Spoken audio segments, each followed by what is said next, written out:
13 में डाउट है, पूरा क्वेश्चन डाउट है क्या? ओके चलो देख लेते हैं क्या लिखा हुआ है। The distance between two lines, इसमें तो नहीं होना चाहिए, इसमें है डाउट। 7th वाला, ये वाला क्वेश्चन। ओके तो इसमें लिखा है if A B C and D are 4 non zero vectors, तो ए बी सी डी ये 4 नॉन जीरो वेक्टर्स है और A cross B is equal to C cross D, ये आपको गिवन है, and A cross C is equal to 4b cross D, ये भी आपको गिवन है। और आपको शो करना है कि vector a minus 2d is parallel to 2b minus C, और यहां पर ये कंडीशन गिवन है। ठीक है, तो सबसे पहली चीज, अगर कोई दो वेक्टर पैरेलल होते हैं तो कौन कौन सी प्रॉपर्टी उसमें लगती है? वो सेम प्रपोर्शन में होते हैं, पहली चीज। ठीक है, उनके बीच का एंगल क्या बनता है? 0 डिग्री, दूसरी चीज। ठीक है, तीसरी और सबसे इंपॉर्टेंट चीज, उनके क्रॉस प्रोडक्ट में क्या रिलेशन होता है? किसी को पता है? तो सुनो ध्यान से, कोई भी दो वेक्टर का क्रॉस प्रोडक्ट, मान लो ए और बी का क्रॉस प्रोडक्ट मैं निकालता हूं, तो क्रॉस प्रोडक्ट का फॉर्मूला क्या होता है? Magnitude of A magnitude of B sine theta N cap, ये याद है? यहां इसका मतलब ये है कि अगर कोई दो वेक्टर पैरेलल हैं तो उन दोनों के बीच में थीटा 0 बनेगा और साइन 0 की वैल्यू क्या होती है? 0। इसका मतलब उन दोनों वेक्टर का क्रॉस प्रोडक्ट क्या आएगा? 0। तो यहां अगर हमें प्रूफ करना है कि ये दोनों पैरेलल है तो हमें इसके क्रॉस प्रोडक्ट को 0 बताना पड़ेगा। समझ में आया? अब मैं क्यों क्रॉस प्रोडक्ट वाली ही प्रॉपर्टी ले रहा हूं, क्यों रेशियो वाली नहीं ले रहा हूं, ये क्वेश्चन आएगा। तो उसका रीजन है क्योंकि क्वेश्चन में जो आपको चीजें गिवन है वो क्रॉस प्रोडक्ट वाली चीजें गिवन है। ठीक है, तो सबसे पहले गिवन देख लो यहां पर।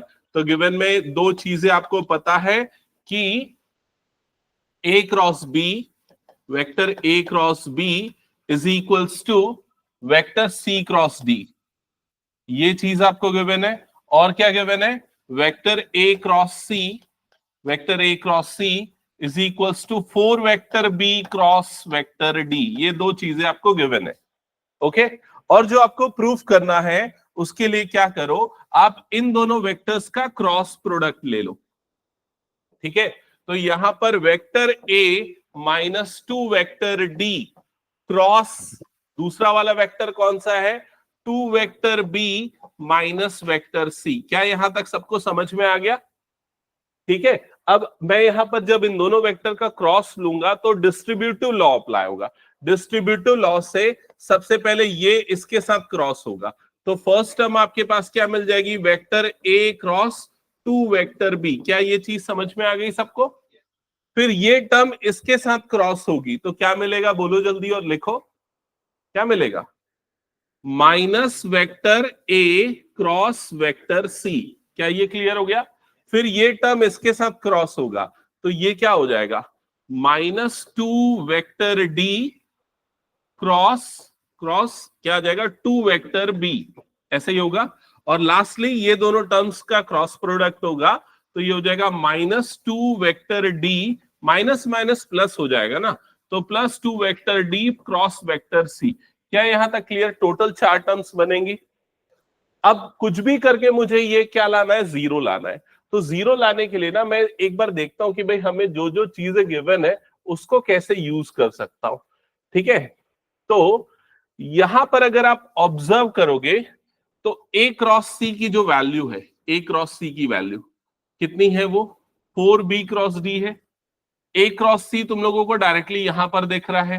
ठीक है, तो सबसे पहले ना मैं ये वाली टर्म, पहली टर्म को अभी नहीं लिख रहा हूं, सीधा इस टर्म को लिख रहा हूं। तो माइनस ए क्रॉस सी को क्या लिख दूंगा मैं? 4b cross D. क्या ये समझ में आ गया सबको? ठीक है, ये वाला पार्ट हो गया।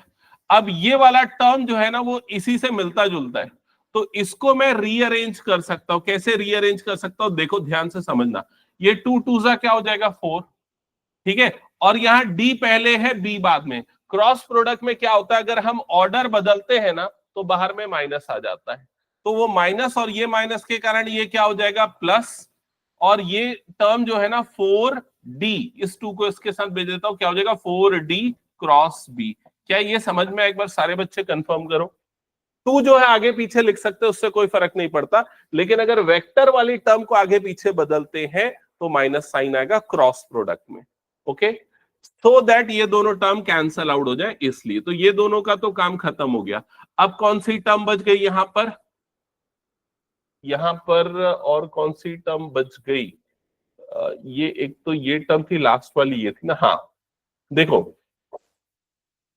अब ना इसको इसको अरेंज करते। देखो यहां पर ये वाली जो टर्म है, इसे मैं कैसे अरेंज कर सकता हूं?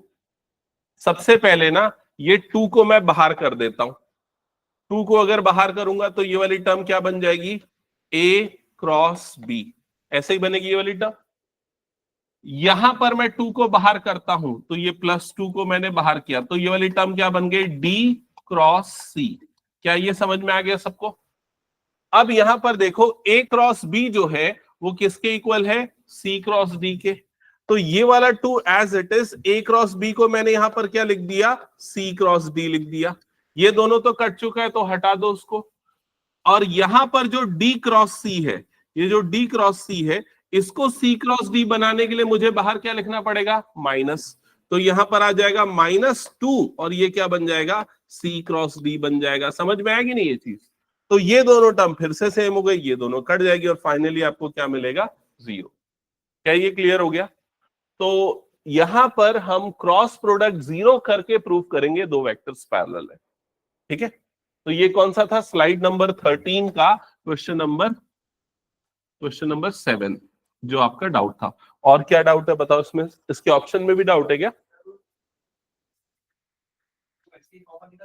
ये 2b क्रॉस, ये 2b cross d cross c को, एक्चुअली ये क्या है ना, ये 2 भी है, ये भी है और ये भी है, तीनों मल्टीप्लाई में है, तो मैं कॉमन नहीं निकाला। अगर प्लस रहता ना तो वो कॉमन होता, समझ ले। ये इस तरीके से समझ, 2 इंटू बी क्रॉस सी ऐसा है, तो भाई वो तो मल्टीप्लाई में ना, तो ब्रैकेट बना के ऐसे लिख सकते हो, उससे क्या फर्क पड़ेगा? समझ गए ये चीज? हाँ, और कोई डाउट इसमें? ये वाला नीचे वाला बन गया? हाँ, नहीं बना? चलो वाला भी बताना है तो इधर अगला क्वेश्चन देख लेना। और ऑनलाइन में जो लोग हो, एक बार अगर कुछ सॉल्व किया नहीं बना तो मुझे बताना।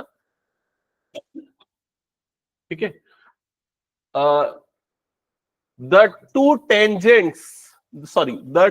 adjacent sides of a parallelogram are represented by these two vectors। तो इन चीजों को इमेजिन करो कि सबसे पहले ये क्या बोल रहा है? पैरेललोग्राम। तो पहले हम एक पैरेललोग्राम बना देते हैं, तो ये हो गया पैरेललोग्राम ABCD। अब ये जो दो वेक्टर्स हैं वो क्या है खुशबू? क्या है ये दोनों वेक्टर्स? एडजेसेंट साइड्स हैं।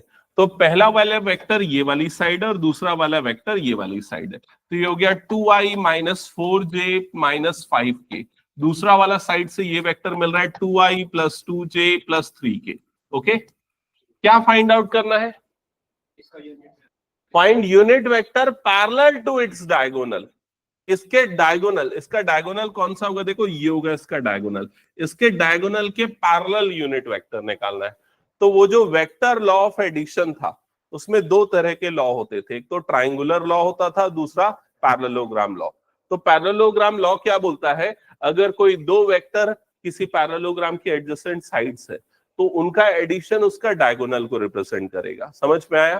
तो यहां पर इसका जो डायगोनल है उसको मान लो मैं वेक्टर सी लिखता हूं, तो वो इन दोनों का एडिशन होगा। तो क्या होगा दोनों वेक्टर का एडिशन? 3i कैसे होगा? 4i होगा क्या? 4i minus 2j minus 2k। क्या ये क्लियर हो गया? तो ये उसका डायगोनल वेक्टर हो गया। अब आपको इसका यूनिट वेक्टर चाहिए, तो यूनिट वेक्टर के लिए आप इस वेक्टर को डिवाइड कर दो इसके मैग्नीट्यूड से। तो कितना आएगा इसका मैग्नीट्यूड? नीरज मत कर वैसा भाई, कितना आएगा इसका मैग्नीट्यूड? 16 प्लस 4 प्लस 4 मतलब कितना हो जाएगा? 24।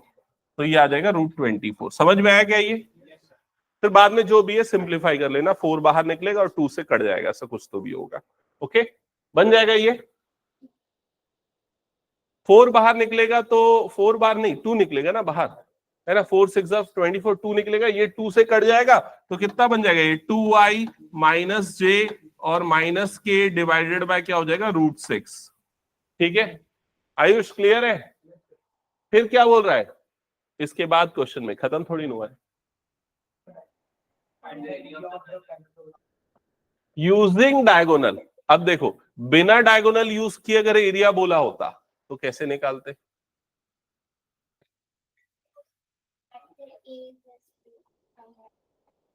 ऐसे सिंपल सिंपल चीजें अगर नहीं याद रखोगे तो बहुत मुश्किल है।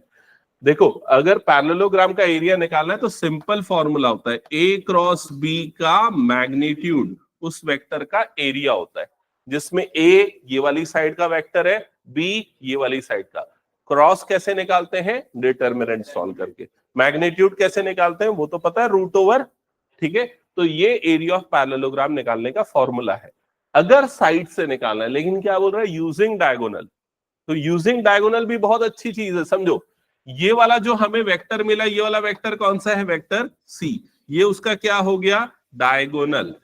ये वाला वेक्टर को मैं मान लेता हूं क्या है, वेक्टर ए, समझ गए। अब ए और सी को यूज करके आप इस ट्राइंगल का एरिया निकाल सकते हो। इस ट्राइंगल का एरिया क्या है, फॉर्मूला इस ट्राइंगल के एरिया निकालने का, हाँ, एरिया ऑफ ट्राइंगल एबीसी जो यहां पर होगा उसका फॉर्मूला होगा half magnitude of A cross C. Simple, अगर ट्राइंगल का एरिया निकालना है तो जो एडजेसेंट साइड्स वाले वेक्टर है उनका क्रॉस लो, मैग्नीट्यूड लो और उसको क्या कर दो, हाफ कर दो, तो ये ट्राइंगल का एरिया मिलेगा। डबल कर दोगे तो किसका एरिया मिल जाएगा, पैरेललोग्राम का। समझ गए। तो चलो ए क्रॉस सी पहले निकालो जल्दी से।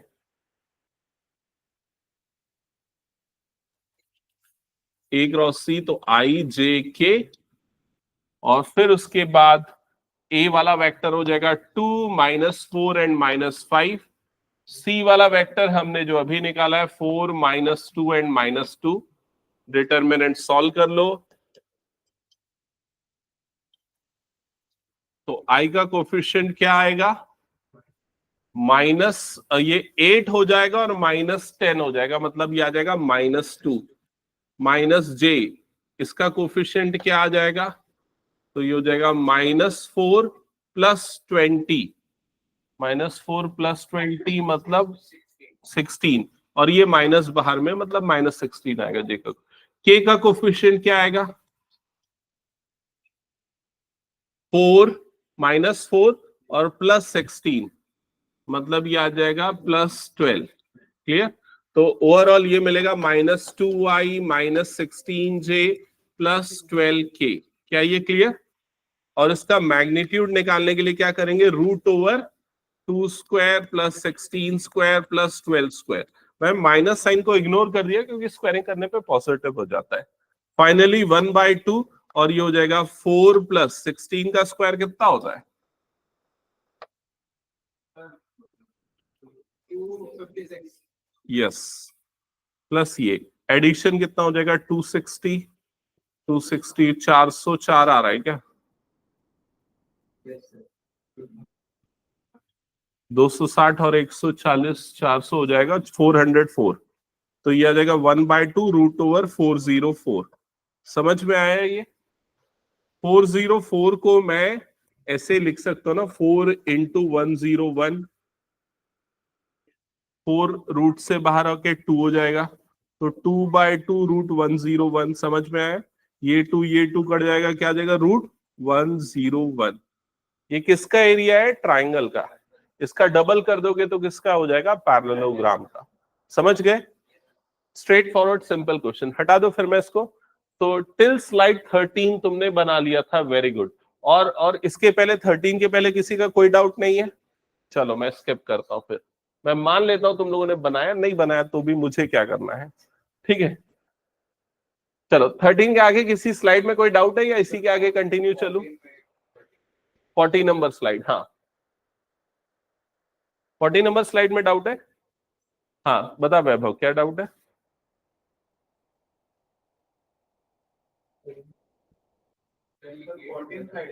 एट, हाँ एट ही बताऊं। हाँ तो इस क्वेश्चन में क्या लिखा है, फाइंड द वेक्टर इक्वेशन। हाँ ये डिलीटेड है, ये जो प्लेन है ना ये आपके में डिलीटेड है, तो ये नहीं आएगा। जितना भी प्लेन वाला क्वेश्चन है ना, एक्चुअली पिछले 2 साल से डिलीट हो गया, उसके पहले वाले भी क्वेश्चन पेपर मैंने इसमें कुछ उठाए, तो इसलिए गलती से आ गया है। ठीक है, हाँ इस ये वाला प्लेन वाला एक दो और क्वेश्चन दिख जाएगा कि वो डिलीटेड है पूरा, उसको मत करना।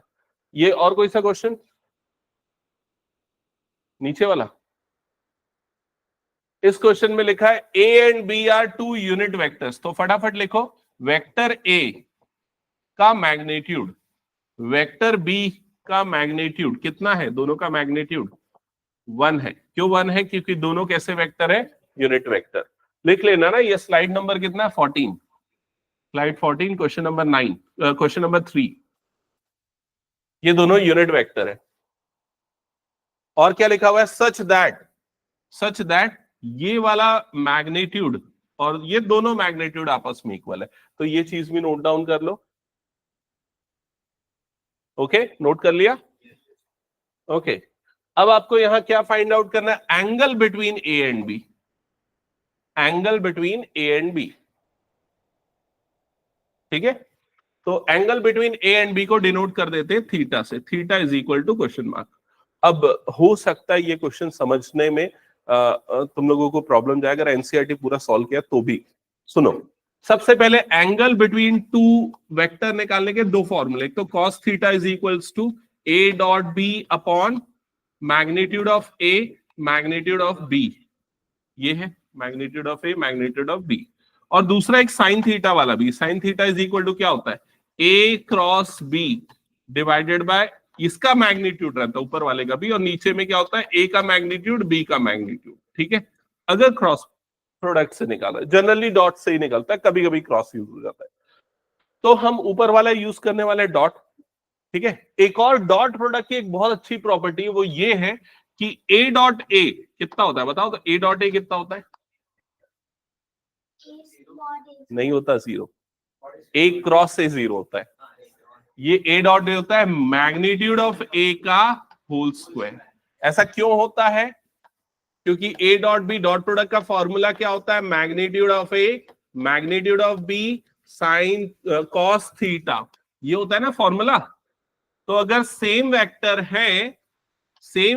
है तो थीटा की वैल्यू क्या हो जाएगी, जीरो, तो a डॉट a क्या हो जाएगा, मॉड a का मैग्नीट्यूड ऑफ a का होल स्क्वायर। समझ में आएगी नहीं, इसी का उल्टा भी ट्रू होता है, मतलब किसी के मैग्नीट्यूड के स्क्वायर को हम a डॉट a लिख सकते हैं। समझ गए ना ये चीज, यही कंसेप्ट यहां पर लगेगा। मुझे ये मैग्नीट्यूड हटाना है, तो उसके लिए पहले मैं उसमें क्या करूंगा, स्क्वायरिंग करूंगा, स्क्वायरिंग करूंगा तो मैं ऐसा लिख सकता हूं। समझ में आया, तो squaring both the side, squaring both the side करने से ये क्या हो जाएगा, two magnitude of 2 vector a plus 3 vector b का होल स्क्वायर, और ये हो जाएगा magnitude of 3 vector a minus 2 vector b का होल स्क्वायर। क्या ये समझ में आ गया, ठीक है। अब ये वाली प्रॉपर्टी अप्लाई करूंगा और इसको a डॉट a या फिर वेक्टर a का स्क्वायर लिख सकता हूं। समझ रहे हो ना, दोनों में एक छोटा सा डिफरेंस है, ये मैग्नीट्यूड का स्क्वायर है, ये वेक्टर का स्क्वायर है, तो यहां पर ये मैग्नीट्यूड हट जाएगा और पूरे वेक्टर का होल स्क्वायर बन जाएगा। मतलब मैं यहां पर ब्रैकेट बना दूंगा मैग्नीट्यूड की जगह पे और ऐसा लिख दूंगा। अगर ये समझ में नहीं आया तो मुझे पूछ लेना ना, आया क्या समझ में जो मैं लिख रहा हूं, यहां तक ओके सबको। इसके बाद नॉर्मल अलजेब्रा लगाना है, वेक्टर अलजेब्रा के जैसा ही नॉर्मल अलजेब्रा लगेगा। तो नॉर्मल अलजेब्रा मतलब a प्लस बी का whole square a minus B का होल स्क्वायर से एक्सपांड कर दो, तो क्या हो जाएगा, पहला वाला टर्म बोलो 4a square plus 9b square plus 2 into 2 vector a 3 vector b। ये सबको क्लियर हो गया, क्या किया, a square plus B square plus 2ab, और राइट साइड में बोलो क्या हो जाएगा, 9 वेक्टर a का स्क्वायर प्लस 4 वेक्टर b का square minus 2 into 3 vector a into 2 vector b। क्या ये क्लियर सबको, हाँ। अब इसके बाद का स्टेप अच्छे से समझो, देखो ये वाला जो टर्म है इसको क्या लिखूंगा बताओ तो, मॉड ए का होल स्क्वायर, और बाहर में क्या है 4, तो ये हो जाएगा 4 मैग्नीट्यूड ऑफ वेक्टर ए का होल स्क्वायर, प्लस इसको वैसे क्या लिखूंगा 9 मैग्नीट्यूड ऑफ वेक्टर बी का स्क्वायर, और प्लस ये वाली टर्म कितनी बन जाएगी 12 vector A dot vector B, right side की टर्म बोलते जाओ जल्दी, 9 मैग्नीट्यूड ऑफ ए का square plus 4 magnitude of B का स्क्वायर प्लस नहीं माइनस आएगा ना, माइनस 12 ए डॉट बी। क्या ये क्लियर? इसके बाद क्या होगा थोड़ा सोचो और बताओ।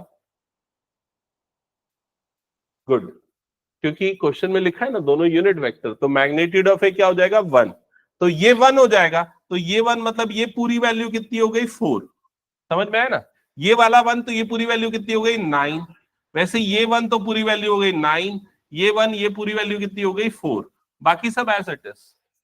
तो लेफ्ट साइड में क्या हो गया 9 + 4 मतलब 13, और plus 12 vector A dot B, right side में कितना हो गया 13 minus 12 vector A dot B. क्या ये सबको समझ में आ गया?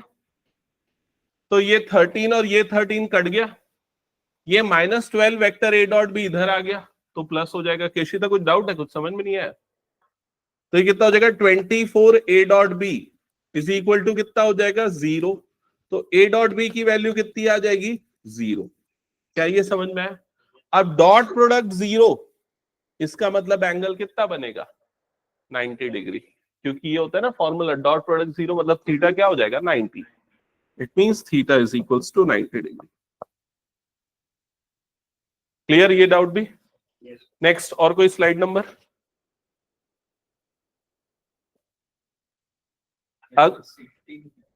स्लाइड नंबर 16 ये हटा दो मैं, हो गया तो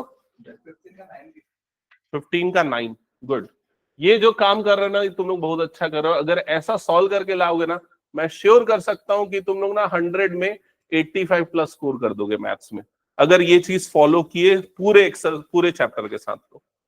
ठीक है, हाँ तो क्या लिखा हुआ है इस क्वेश्चन में, right the projection of this vector on this vector.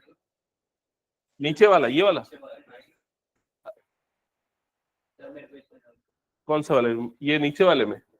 Okay चलो ये देख लो, हाँ प्लेन है तो काट दो उसको, प्लेन का क्वेश्चन है ना ये, तो ये डिलीटेड हो गया। ठीक है, क्या स्लाइड नंबर आगे पीछे हो गया क्या? आ जाएगा, कोई दिक्कत नहीं है, देख ले इसमें से कोई सा है क्या? हाँ तो एक स्लाइड आगे, हाँ एक आगे चल रहा हो इसमें ना, क्योंकि पहला जो है वो ब्लैंक स्लाइड आ जाता है, तो एक आगे वाला। ठीक है, हाँ तो कौन सा वाला? ये वाला 9 वाला। चलो ये वाला क्वेश्चन देख लो।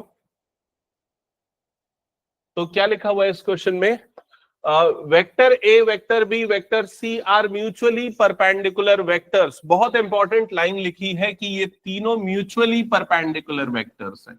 अब परपेंडिकुलर होते हैं दो वेक्टर, इसका मतलब दोनों के बीच में 90 डिग्री, दोनों का डॉट प्रोडक्ट 0 अभी हमने देखा, तो इसका मतलब A dot B is equals to 0, B dot C is equals to 0, C dot A is equals to 0। अगर आप इतना भी समझ के लिखते हो तो आधा नंबर मिल जाता है बोर्ड्स में। ठीक है, ऑफ इक्वल मैग्नीट्यूड। अब ये वाली लाइन को समझ के क्या लिखोगे, magnitude of A is equals to magnitude of B is equals to magnitude of C. क्या ये समझ में आ गया? Prove that this vector is equally inclined to A and C। तो अभी यहां तक बस पढ़ते हैं क्वेश्चन को, आगे को बाद में देखेंगे। तो ये वेक्टर इन दोनों से इक्वली इंक्लाइंड है, मतलब इस वेक्टर का A के साथ बनने वाला एंगल और इस वेक्टर का C के साथ बनने वाला एंगल बराबर है, ये आपको प्रूव करना है। ठीक है, तो कोई भी दो वेक्टर के बीच का एंगल कैसे निकाला जाता है, कैसे निकालते हैं? Cos theta is equals to A dot B upon magnitude of A magnitude of B, यही होता है। तो अगर मुझे इस वेक्टर और वेक्टर ए के बीच में एंगल चाहिए, तो तो ये फॉर्मूला हो जाएगा cos थीटा वन, क्योंकि दो अलग अलग एंगल बने ना, cos theta one is equal to, आगे बताओ क्या लिखूंगा, ये वेक्टर डॉट ये वेक्टर, या ये वेक्टर डॉट ए को भी पहले लिख सकते ना, तो ए डॉट ये वाला वेक्टर क्या आ जाएगा 2a plus B plus 2c, और डिवाइडेड बाय डिनोमिनेटर में क्या आएगा, ए का मैग्नीट्यूड और ये पूरे का magnitude of 2a plus B plus 2c। क्या ये समझ गए सभी, समझ में आ गया? हाँ, इसके बाद आगे क्या लिखेंगे, cos theta one is equal to, अब भाई इसका डॉट आएगा, तो जब ये मल्टीप्लाई होगा इसके साथ, ये मल्टीप्लाई होगा इसके साथ, ये मल्टीप्लाई होगा इसके साथ, तो टोटल 3 टर्म बनेगी। पहली टर्म क्या हो जाएगी, 2 vector A dot vector A, दूसरा क्या बन जाएगा, vector A dot vector B, तीसरा क्या बन जाएगा, 2 vector C dot vector A. समझ गए? नीचे में कोई चेंजेस नहीं, जैसा था वैसा ही रहेगा। हाँ, इसके बाद तुम लोग बताओ कि क्या होगा। हाँ, ये पहला वाला जो टर्म है वो क्या बन जाएगा, 2 मैग्नीट्यूड ऑफ वेक्टर ए का होल स्क्वायर, फिर ये हो जाएगा 0। क्यों 0? क्योंकि दोनों परपेंडिकुलर। ये भी क्या हो जाएगा 0, दोनों परपेंडिकुलर, डिवाइडेड बाय नीचे में क्या आ जाएगा 1। क्यों आएगा नीचे में, तो यही आएगा ना जो था। समझ में आ रहा है ये?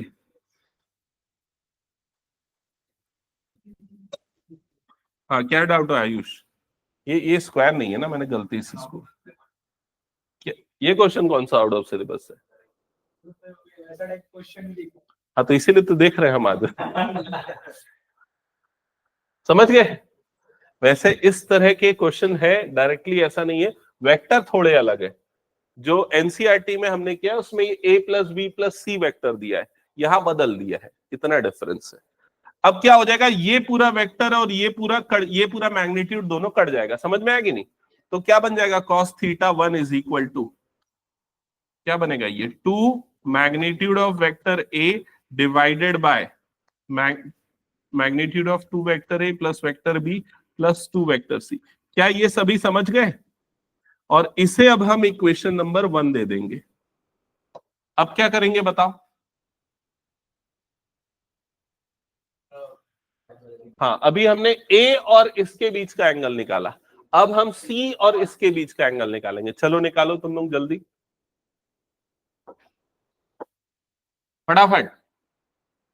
अब सी और इसके बीच का एंगल निकालेंगे तो क्या लिखेंगे, सबसे पहले इसको लिख लेंगे cos theta 2 is equals to, numerator में क्या आएगा, vector C dot 2 vector A plus vector B plus 2 vector C, और डिनोमिनेटर में magnitude of vector C into magnitude of 2 vector A plus vector B plus vector 2c। समझ गए ना क्या किया? ऑनलाइन में तुम लोग सॉल्व कर रहे हो अनन्या और लक्ष्य? Yes sir. यस। ओके, ठीक है। cos theta 2 is equals to,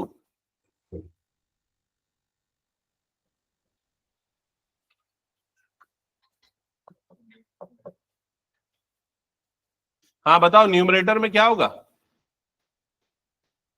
ये इससे मल्टीप्लाई होगा, ए डॉट सी क्या हो जाएगा 0, ये इससे मल्टीप्लाई होगा, सी डॉट बी क्या हो जाएगा 0, ये इससे मल्टीप्लाई होगा तो क्या बन जाएगा, ये 2 times magnitude of vector C का होल स्क्वायर। समझ गए?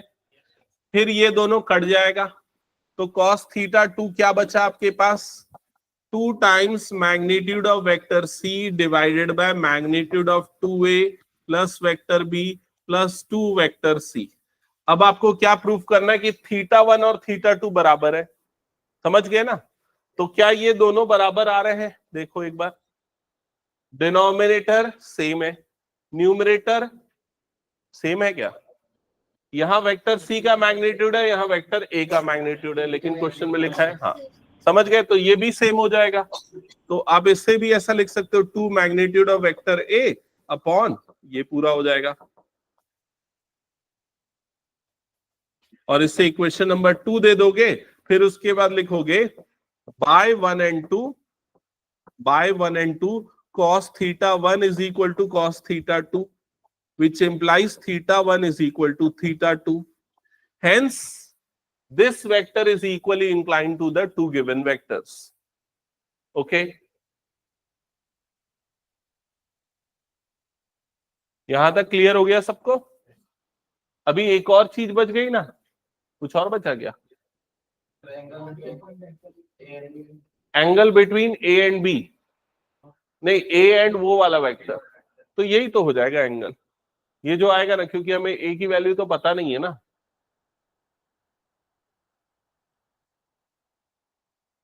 Also find the angle between vector A and this vector. तो देखो ये जो दोनों के बीच का एंगल होगा वो कितना हो जाएगा, theta 1 is equal to cos inverse, इधर चला जाएगा, कॉस इनवर्स जो भी आया वो उनके बीच का एंगल हो जाएगा, क्योंकि न्यूमेरिकल वैल्यू आपको कहीं पर गिवन नहीं है, तो इससे ज्यादा और कुछ वो सिंप्लीफाई नहीं हो सकता। ठीक है, समझ में आ गया ये? हाँ, नेक्स्ट बताओ, और किस क्वेश्चन में डाउट है? 18 मतलब हो जाएगा 19 में एक आगे, यही वाला। इसमें कौन सा वाला बताओ? 24 का और वाला, ये वाला क्वेश्चन। मतलब ये 2 मार्क्स वाला क्वेश्चन होना चाहिए। अच्छा, ये पैरेललोपॉइड ये नहीं है, डिलीटेड है, ठीक है, लेकिन फिर भी मैं बता दूं, एक टाइप का प्रोडक्ट था, जैसे आपने क्या पढ़ा, डॉट प्रोडक्ट और क्रॉस प्रोडक्ट, वैसे एक और प्रोडक्ट आता है जिसको बोलते हैं scalar triple product. Scalar triple product क्या होता है, अगर मान लो हमारे पास 3 वेक्टर है, एक वेक्टर ए है, दूसरा वेक्टर बी है और तीसरा वेक्टर सी है, अगर मैं ए डॉट बी क्रॉस सी निकालू तो इसे बोलते हैं स्केलर ट्रिपल प्रोडक्ट। स्केलर क्यों बोलते हैं समझो, बी क्रॉस सी क्या मिलेगा आपको, एक वेक्टर, और उसका डॉट किसके साथ ले लोगे, ए के साथ, तो ये जो प्रोडक्ट मिलता है स्केलर ट्रिपल प्रोडक्ट मिलता है। समझ में आया ये चीज? तो इसकी भी एक प्रॉपर्टी होती है, मैं बता रहा हूं। पैरेललोपॉइड क्या होता है, एक तरीके से ये समझ लो क्यूबॉइड जैसा है, जैसे ये रूम है, ये रूम में 3 है, जैसे एक मान लो ये वाला हो गया, दूसरा मान लो ये वाला हो गया, तीसरा मान लो ये वाला हो गया, ये 3 एजेस 3 वेक्टर है, आपको बोल रहा है इसका एरिया निकाल के बताओ, तो आपको इन तीनों का क्या निकालना पड़ेगा, स्केलर ट्रिपल प्रोडक्ट, मतलब ये चीज निकालनी पड़ेगी, एरिया नहीं वॉल्यूम, सॉरी। तो आपको क्या मिल जाएगा, इसका वॉल्यूम मिल जाएगा, और वो निकालना भी बड़ा आसान है, मतलब डिलीट नहीं होता तो भी कोई दिक्कत नहीं होती। आपको सिर्फ क्या करना है, डिटर्मिनेंट सॉल्व करना है, जिसमें सबसे पहली रो वेक्टर ए के कोफिशिएंट हो जाएंगे, जो क्या हो जाएगा 1, -1 और 2। दूसरी रो क्या हो जाएगी, ये वाले टर्म आ जाएंगे, मतलब कि 3, 4 और -5, और अगली रो हो जाएगी 2, -1 और 3। सॉल्व कर लेना, वॉल्यूम ऑफ पैरेललोपॉइड मिल जाएगा। समझ में आया? लेकिन ये जस्ट अ सेकेंड, यहां पर क्वेश्चन में थोड़ा सा ट्विस्ट किया है उसने ये नहीं बोला है कि ये तीनों पैरेललोपॉइड के एजेस है। उसके एजेस कौन से हैं, 2 vector A minus vector B और 3c। तो पहले ये जनरेट करोगे, फिर उसके कोफिशिएंट उसमें डालोगे। समझ गए ना? हालांकि तुम लोगों के सिलेबस में नहीं है तो स्किप कर देना, तेरे में आ सकता है आयुष, ठीक है? तो ट्रिपल प्रोडक्ट ये देख लेना। चलो नेक्स्ट, और कौन सा डाउट क्वेश्चन है बता? हाँ, कोप्लेनर तो वो प्लेन के अंदर आता है, तो वो डिलीटेड है। कोप्लेनर का भी मैं बता देता हूं, सिंपल कंसेप्ट, आयुष ध्यान देना। अगर ट्रिपल प्रोडक्ट 0 आया तो कोप्लेनर, जो अभी हमने निकाला ना ट्रिपल प्रोडक्ट, तो अगर मान लो इन तीनों वेक्टर का डिटर्मिनेंट 0 आया तो वो कोप्लेनर हो जाएंगे, दैट्स इट। हाँ, और ये दोनों नहीं बन रहे। हाँ, ये अच्छे इंपॉर्टेंट क्वेश्चन है, देखो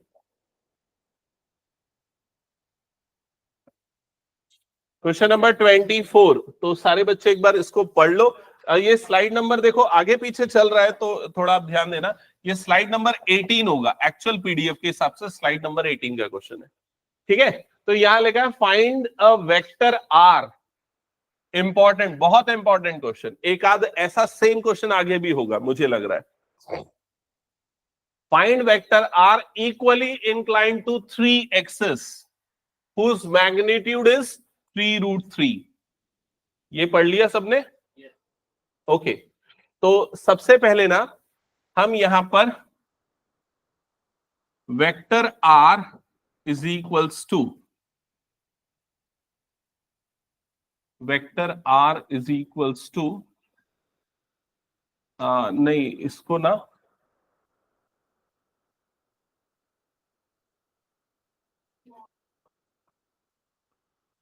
vector R is equals to, हाँ ऐसे ही ले लेते हैं, काम करते हैं, A I plus B J plus C K, ये ले लेते हैं। ठीक है, सबसे पहले हम vector R is equal to this हमने ये ले लिया। क्या यहां तक क्लियर है सबको? अब ये चीज समझना, कभी भी ये इक्वली इंक्लाइंड वर्ड यूज होता है, कोई वेक्टर इक्वली इंक्लाइंड है किसके साथ? एक्सेस के साथ, तो सबसे पहले दिमाग में आपके क्या क्लिक करना चाहिए कि ये जो तीनों एक्सेस है, मतलब एक्स एक्सेस, वाई एक्सेस और जेड एक्सेस, ये तीनों के साथ जो वेक्टर का एंगल बनेगा वो एंगल क्या होगा? इक्वल होगा। एंगल को किससे डिनोट करते हैं? अल्फा, बीटा और गामा से। इसका मतलब according to question alpha is equal to beta is equal to gamma, ये आपको दिया हुआ है इस वेक्टर के लिए, समझ गए ना? ये तीनों इक्वल है, मतलब cos alpha, cos beta, cos gamma, ये तीनों क्या है? इक्वल। समझ में आया? कॉस गामा ये इक्वल हो गया। और ये इनको किससे डिनोट करते हैं? और एल एम एन, मतलब L is equal to M is equal to क्या हो गया? एन हो गया। क्या ये समझ में आ गया सबको? आ गया सबको समझ में? हाँ। अब इसमें देखो, आपको क्या करना है, आपको नहीं मैग्नीट्यूड नहीं, आपको ये पता होना चाहिए कि ये जो रेशियो होता है ना, इसका और डायरेक्शन कोसाइन का ये सेम प्रोपोर्शन में होते हैं। ये मैंने कभी बताया है क्या तुम लोगों को? लिखाया है क्या? नहीं लिखाया? बताया है क्या? मतलब ये जो A upon L is equals to B, नहीं इसको अगर ये नहीं बताया तो और किसी दूसरे तरीके से हम इसके लिए समझते हैं।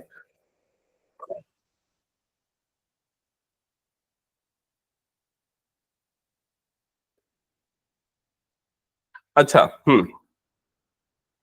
दूसरे तरीके से समझो इसको, मैं आगे बताता हूं दूसरे तरीके से समझना। देखो, एल की वैल्यू कैसे निकालते हैं बताओ? एल इज इक्वल टू कैसे निकालते हैं? एल एम एन कैसे निकालते हैं? नहीं, ये तो ये वाला हो गया।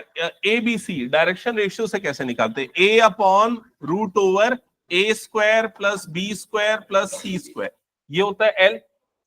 एम कैसे निकलता है?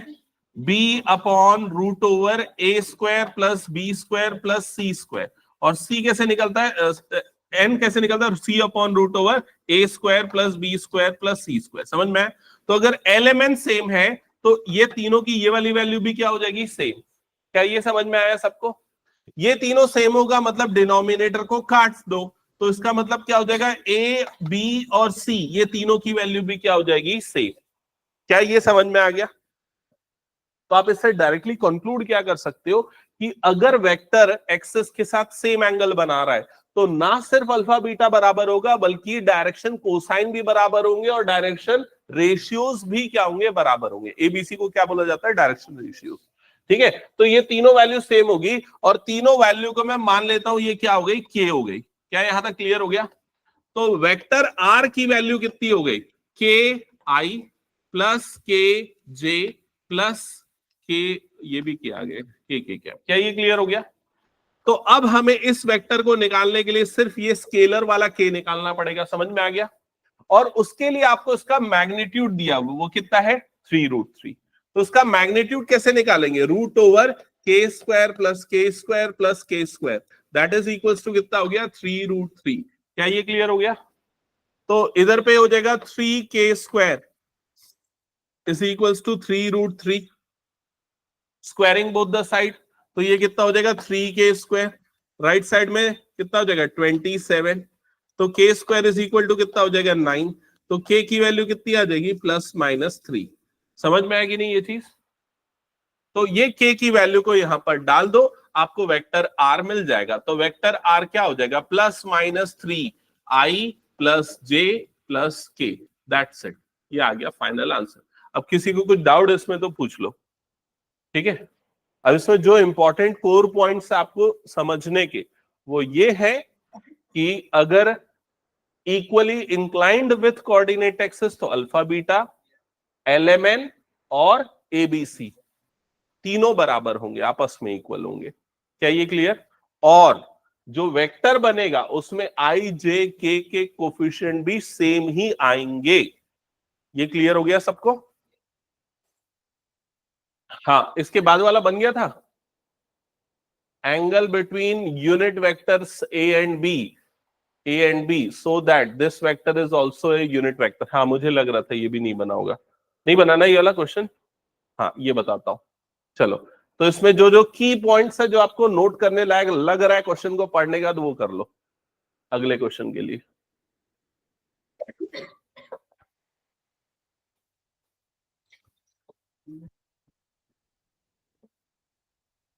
ये वाला स्क्वायर है, मैं गलती से अगर क्यूब लिख दूंगा तो उसको करेक्ट कर लेना।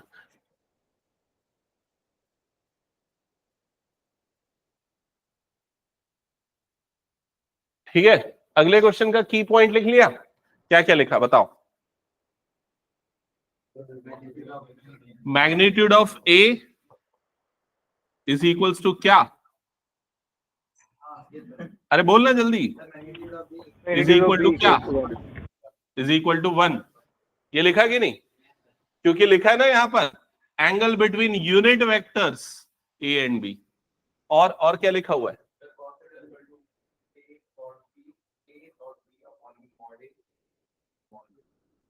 हाँ, तो मतलब फॉर्मूला जो लगाना है वो बता रहा है।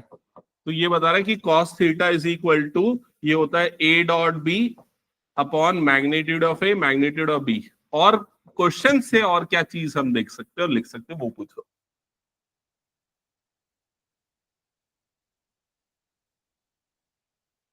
ये वाली लाइन पढ़ो ना, सो that this vector is also unit vector. इसका मतलब ये, इसका भी मैग्नीट्यूड कितना होगा? 1 होगा। ये चीज भी इंपॉर्टेंट है, इसको क्यों मिस कर रहे हो? समझ गए ना? हाँ, अब दोनों के बीच का एंगल चाहिए, तो फॉर्मूला तो हमें पता चल गया कौन सा लगाना है। अब आगे क्या करेंगे? क्या करना पड़ेगा? देखो, जब भी ऐसा वाला टर्म आ जाए ना, ये जब भी मॉड और अंदर में बहुत सी टर्म दी हुई है और उसकी वैल्यू दी हुई है, तो हमेशा उसको स्क्वायर करके सॉल्व करना है। ऐसा थोड़ी देर पहले मैंने बताया था। स्क्वायर करने से क्या हो जाएगा? मैग्नीट्यूड हट जाएगा और वेक्टर के टर्म आ जाएंगे। ये हो गया। और उसका स्क्वायर किया, राइट साइड में 1 का स्क्वायर क्या रहेगा? 1 ही रहेगा। समझ में आ गया? तो मैंने जो अभी थोड़ी देर पहले बताया था, मैग्नीट्यूड ऑफ ए का स्क्वायर को आप क्या लिख सकते हो? वेक्टर ए का स्क्वायर लिख सकते हो। तो ये क्या बन जाएगा? 3 वेक्टर ए माइनस √3 है ना, sorry, √3 vector A minus vector B का whole square is equal to कितना हो गया? 1। ये स्टेप क्लियर हो गया क्या सबको? चेक करो। फिर क्या करोगे? हाँ, लगाओ आइडेंटिटी, बताओ क्या आएगा, जल्दी बोलो। 3 मैग्नीट्यूड ऑफ वेक्टर ए का square plus magnitude of vector B का square minus 2 √3 vector A into vector B is equal to 1। क्या यहां तक क्लियर हो गया सबको? फिर बताओ क्या करेंगे? ये हो जाएगा 1। क्यों 1 हो जाएगा? मैग्नीट्यूड ऑफ वेक्टर ए 1 है। ये भी क्या हो जाएगा? 1 है ना। तो ये 1 इंटू 3 मतलब ये वाला टर्म बन गया 3 प्लस 1 माइनस इन सब का मल्टीप्लीकेशन कितना हो जाएगा? 2√3। और यहां क्या मिल जाएगा? a dot B is equal to कितना आ गया? 1। समझ में आ गया सबको ये? फिर 3 प्लस 1 ये कितना हो गया? 4। इस 4 को उठा के उधर भेजो, तो राइट साइड में क्या बचेगा? -3। ठीक है, या ऐसे समझ लो, ये दोनों कट गया, 3 उधर गया, -3 हो गया। ओके। हाँ, तो फिर a डॉट बी की वैल्यू कितनी आएगी?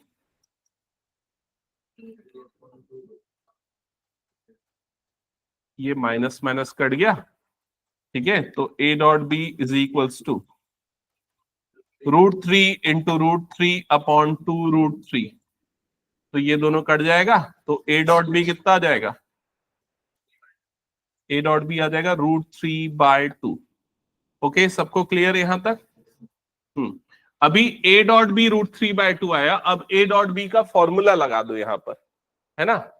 a डॉट बी का फॉर्मूला क्या होता है? या इसमें पुट करना है? क्या करना चाहते हो? इसमें पुट कर दे? इसमें पुट कर देते, तो इसमें पुट कर देते cos theta is equal to a dot B मतलब √3/2 अपॉन मैग्नीट्यूड ऑफ a 1 होता है। मैग्नीट्यूड ऑफ बी ये भी 1 है, क्योंकि क्वेश्चन में गिवन है यूनिट वेक्टर है। समझ में आ गया? तो cos theta is equal to कितना आ गया, √3/2। मतलब इसको क्या लिखेंगे, cos π/6। तो थीटा की वैल्यू आ जाएगी π/6। That's it. क्या ये बन गया सबका? कंफर्म करो, हटा दो फिर इस क्वेश्चन को मैं। चलो नेक्स्ट क्वेश्चन, और बताओ कौन सा बचा है? बस इतना ही बनाए थे, अभी तो छुट्टियां चल रही, बना लेना। हाँ ये वाला क्वेश्चन, ये वाला बन गया ना। ये जो वेक्टर दिया हुआ है, ये देखो एक क्वेश्चन है मेरा, ये जो आपको वेक्टर दिया हुआ है इसमें आप एक स्पेशल चीज देख रहे हो ना, आई जे के और सभी में क्या मल्टीप्लाइड है, पी। मतलब इसका डायरेक्शन रेशियो जो एबीसी होता है वो सेम है। ऑप्शन सही आंसर बता रहा है, मैं वो सही आंसर को मैं नहीं जा रहा हूं, मैं कुछ और चीज देखने के लिए बोल रहा हूं। ये इसके डायरेक्शन रेशियो एबीसी की वैल्यू, सबकी वैल्यू क्या है, पी। समझ रहे हो ना? मतलब डायरेक्शन रेशियो बराबर है तो डायरेक्शन कोसाइन भी बराबर होंगे, एलएमएन भी सेम होगा। मतलब cos alpha cos beta cos gamma भी क्या होगा, सेम होगा।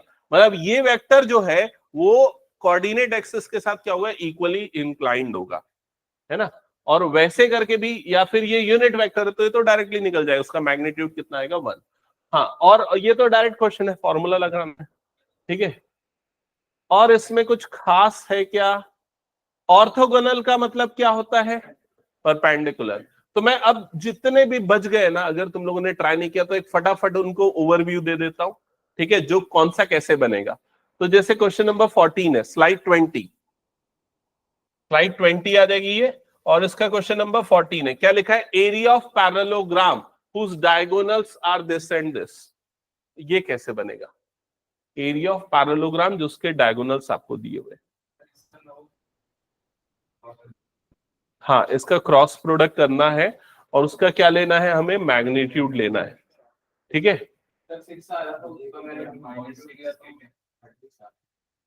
36, हाँ ठीक है। फिर उसके नेक्स्ट क्वेश्चन क्या है, value of lambda for which these two vectors are orthogonal. Orthogonal का मतलब क्या होता है, परपेंडिकुलर। परपेंडिकुलर मतलब दोनों का डॉट प्रोडक्ट कितना होना चाहिए, 0।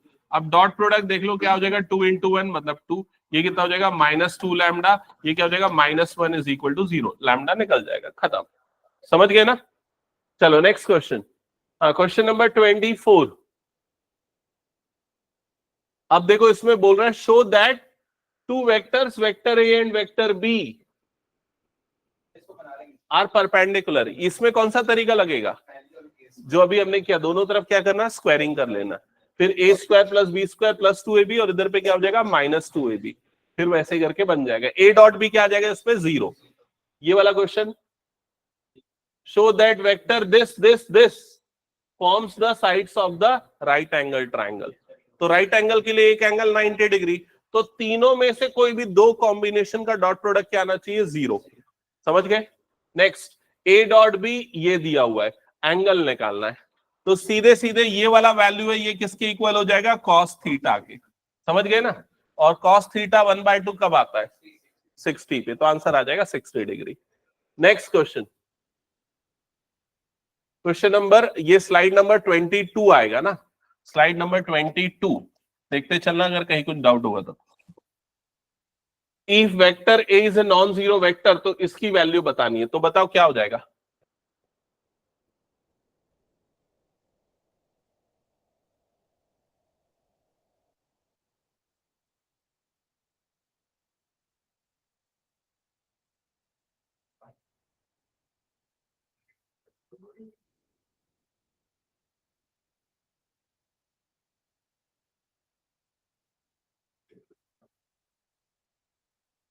A1 I A1 J A1 K is equals to, क्या होगा, क्या आपको क्या लग रहा है, क्या होगा, नहीं समझ में आ रहा क्या? एक्चुअली इसका आंसर होगा वेक्टर ए, ठीक है। समझो मैं बताता हूं, एक्चुअली इस क्वेश्चन में ना तुम लोगों को एक मन से एग्जांपल लेना पड़ेगा। मान लो वेक्टर ए को आप ले लो xi + yj प्लस जेड के। समझ में आई ये चीज? अब इसका पहले किसके साथ डॉट ले रहे हो? आई के साथ। अब इसका जब डॉट लोगे आई के साथ, तो जब इसका डॉट आएगा तो ये और ये क्या हो जाएगा? जीरो। सिर्फ यहां पर क्या बचेगा? एक्स। मतलब इस जगह पे क्या बच जाएगा? एक्स बचेगा, ये पूरा मिलके। समझ गए ना? तो ये वाला टर्म क्या हो गया? एक्स और आई कैप। क्या ये क्लियर हो गया? वैसे ही जब वेक्टर ए का डॉट लोगे किसके साथ? जे के साथ, तो जब जे के साथ डॉट लोगे तो ये दोनों जीरो हो जाएगा, क्या बच जाएगा? सिर्फ वाई। तो ये y यहां पर आ गया, तो ये क्या बन जाएगा? वाई जे। समझ में आएगी नहीं? वैसे ही थर्ड वाला क्या हो जाएगा? जेड के, और बीच में क्या है? इन सबके प्लस। तो एक्स आई वाई जे और जेड के, एक्चुअली आपने क्या लिया था? वेक्टर ए लिया था, इसलिए आंसर क्या आ जाएगा? Vector A. समझ में आएगी नहीं ये चीज? तो एकदम फालतू सी चीज पूछ रहा है, लेकिन आप लोग कंफ्यूज हो जाओगे उसमें। तो इसमें एक मन से एग्जांपल लेके वेक्टर ए को कर सकते हो सॉल्व। नेक्स्ट, या इसका इजियर तरीका बताऊं मैं? इजियर तरीका ये है भाई, इसमें क्या होता है? डॉट प्रोडक्ट ना कम्यूटेटिव लॉ को फॉलो करता है। तो इसमें क्या करो? डॉट को इधर कर दो, आई डॉट आई कर दो। आई डॉट आई ये कितना बन जाएगा? वन। जे डॉट जे वो कितना बन जाएगा? वन। इस तरीके का आएगा। ठीक है, ऐसा भी कर सकते हो उसको, लेकिन ये वाला तरीका जो मैं बताया ना, वो ज्यादा बेटर है, वो ज्यादा प्रॉपर है। ओके, चलो नेक्स्ट। हाँ, ये वाला बताओ क्या होगा? Projection of this vector on this vector. ये वाले वेक्टर को क्या लेंगे? ए। ये वाले वेक्टर को क्या ले लेंगे? बी। ए का बी में प्रोजेक्शन फॉर्मूला क्या होता है? पिछली क्लास में मैंने लिखा है, क्या होता है Aishwarya? A dot B upon magnitude of vector B. ध्यान रखो ये सब। ए का बी में प्रोजेक्शन, ये फॉर्मूला होता है। ठीक है, अब सीधा डॉट प्रोडक्ट क्या आ जाएगा इसका? जीरो। तो प्रोजेक्शन आ जाएगा जीरो। नेक्स्ट, ये वाला क्वेश्चन बन जाएगा। ये वाला जो है a प्लस बी और a माइनस बी, इसको क्या लिखोगे? Magnitude of A square minus magnitude of B square, that is equals to कितना हो गया? 12। एनसीईआरटी में सिमिलर क्वेश्चन है, हमने किया हुआ है। फिर मैग्नीट्यूड ऑफ ए की जगह पे क्या रख दोगे? 2 मैग्नीट्यूड ऑफ बी, तो कितना बन जाएगा? 4 magnitude of B square. Solve हो जाएगा वो क्वेश्चन। इसके नीचे वाला पार्ट देख लो। Find unit vector perpendicular to each of these vectors. इन दोनों के परपेंडिकुलर वेक्टर कैसे मिलेगा? इसका क्रॉस, और क्रॉस प्रोडक्ट से जो मिलेगा उसका क्या निकाल लेना? Unit vector. समझ गए ना सभी ये? चलो नेक्स्ट क्वेश्चन।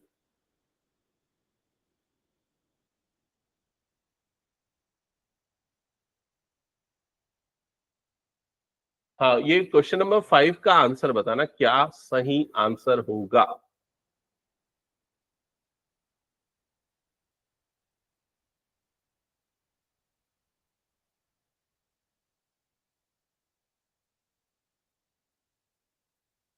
बहुत आसान चीज पूछ रहा हूं मैं।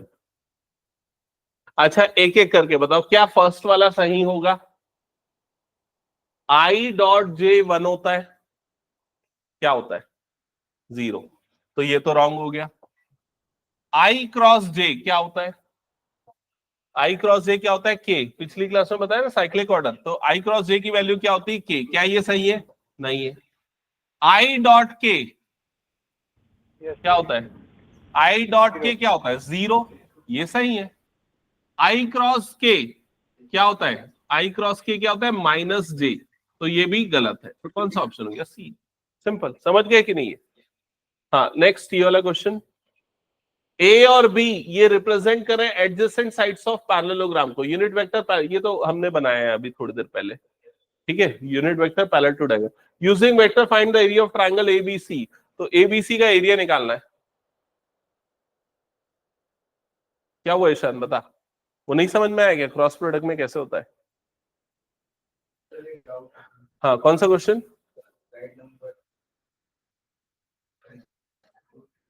16।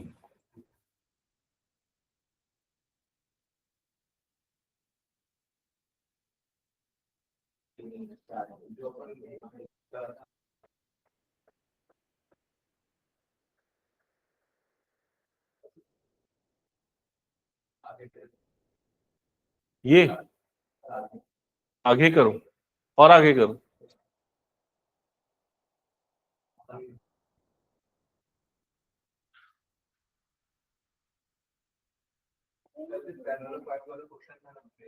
पैरेललोपॉइड वाला क्वेश्चन जो था,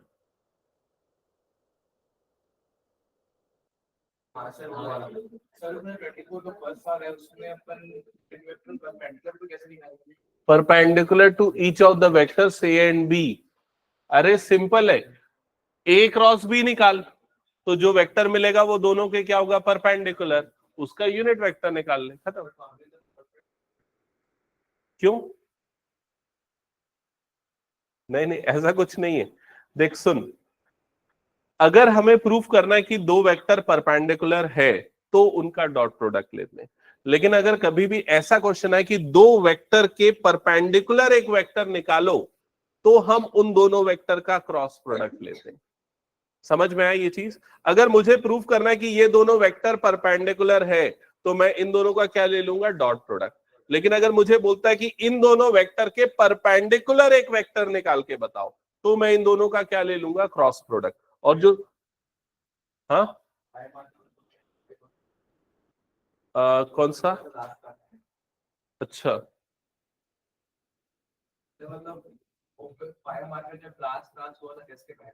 हाँ हाँ हाँ हाँ, जो अभी मैं बता रहा हूं इसमें देख, मैंने जो टेस्ट में दिया था वो भी एक ऐसा क्वेश्चन दिया था, वो लाइन के अंदर आ रहा था, तो उसमें तूने कैसे सॉल्व किया था पता है, क्रॉस प्रोडक्ट वाला मेथड, वो क्रॉस मल्टीप्लीकेशन वाला मेथड से सॉल्व किया था। लेकिन एक्चुअल में उसको, वो भी सही है, लेकिन उसको क्रॉस प्रोडक्ट से बनाएगा तो ज्यादा अच्छा रहता है। तो उसमें भी जैसे मैं एक एग्जांपल के लिए बताता हूँ, सुनना मेरी बात ध्यान से। एक वन से मैं एक एग्जांपल ले रहा हूं। मान लो एक लाइन की इक्वेशन है, vector R is equals to vector A plus lambda I plus 2j plus 3k। दूसरे वाले लाइन की इक्वेशन है, vector R is equals to vector, इसको a1 और इसको a2 दे देता हूं, म्यू, और इधर पे आ जाएगा माइनस आई प्लस 4j माइनस 2k। ये दो लाइन है। अब समझ, जो मैंने क्वेश्चन दिया था वो क्या है। अगर क्वेश्चन पूछता है find the equation of line perpendicular to both of these lines, find the equation of line perpendicular to both of these lines and passing through the point 1, 2, 3। तो तेरे को एक ऐसे लाइन की इक्वेशन निकालनी है जो इन दोनों के परपेंडिकुलर हो। तो मान ले ये वाली लाइन ऐसी है, ये वाली लाइन ऐसी है, तो इनके परपेंडिकुलर वाली लाइन जो होगी वो कहां पर जाएगी, वो इधर जाएगी। समझ में आएगी नहीं? और उसका तेरे को एक पॉइंट दिया हुआ है, तो अगर पॉइंट दिया रहता है तो लाइन की इक्वेशन कैसे निकलती है, x minus x1 upon a is equal to y minus y1 upon b is equal to z minus z1 upon c। अगर कार्टेशियन फॉर्म देख रहे हैं, वेक्टर फॉर्म देख रहे हैं, तो vector r is equal to क्या होता है यहाँ पर, वेक्टर a। तो वेक्टर a कहां से बनेगा, यहां से, प्लस लैम्डा वेक्टर b। समझ में आएगी नहीं? अब यही वेक्टर b निकालने के लिए क्या बोला, ये इन दोनों के क्या है, परपेंडिकुलर। तो भाई इन दोनों का जो परपेंडिकुलर होगा वो निकलेगा इनके क्रॉस प्रोडक्ट से। समझ में आएगी नहीं? इनका जो क्रॉस प्रोडक्ट होगा तो वो जो वेक्टर बन रहा है वो इन दोनों के परपेंडिकुलर वेक्टर बन रहा है, तो वो इसका डायरेक्शन वेक्टर हो जाएगा। समझ में आएगी ये चीज? ये सबसे इंपॉर्टेंट कंसेप्ट है लाइन का, जिसका क्वेश्चन आना ऑलमोस्ट तय है, जो अभी मैं बता रहा हूं। ठीक है, ओके। और कुछ इसमें डाउट्स है तो बताओ। और कुछ है इसमें डाउट्स? इसमें कुछ क्वेश्चन टॉपिक हो सकता है डिलीटेड वाले आ गए हो, जैसे कि वो ये तो कुछ सिंपल क्वेश्चन है आपके एनसीईआरटी से रिलेटेड वाले, लगभग जितने हमने देख लिया। 20 क्वेश्चन नंबर 3 का आंसर क्या होगा, ऐश्वर्या क्या होगा बताओ, जागो थोड़ा और बताओ क्या होगा, ऑप्शन बी। क्लियर सबको? Scalar projection of this vector on this vector, कौन सा फॉर्मूला लगेगा Keshita? Projection of this on this vector A dot B upon magnitude of vector B. समझ गए? ये क्वेश्चन एक थोड़ा सा अलग है, ये तुम लोग पूछोगे मैं सोच रहा था, बट पूछा नहीं, कोई बात नहीं, इसको मैं बाद में बता दूंगा, अभी फिजिक्स का टाइम तो हो चुका है। और बाकी जितने भी क्वेश्चन है वो सब तुम लोग बना सकते हो, मैंने देख लिया सारे क्वेश्चंस। ठीक है, तो वेक्टर मैं यहाँ पर एंड कर रहा हूं। अगला जो टेस्ट होने वाला है वो वेक्टर का होगा और 3D का मिक्स करके होगा। तो अगली जो क्लास होगी ना मेरी फ्राइडे को, उसमें मैं 3D के प्रीवियस ईयर क्वेश्चन करवा दूंगा। समझ गए ना? एक क्लास बस लूंगा 3D की, तो जितने डाउट है वो पूछ लेना मुझसे 3D के। उसकी भी ये वाले PDF मैं भेज दूंगा, अगर भूल गया तो बता देना, ठीक है। और फिर संडे को हम वेक्टर 3D का कंबाइंड टेस्ट रखेंगे, और अगर उसमें तुम लोगों ने अबो 18 स्कोर कर दिया, मतलब ये मान लो कि तुम लोगों ने अच्छा प्रिपरेशन हो गया ये 2 चैप्टर का। तो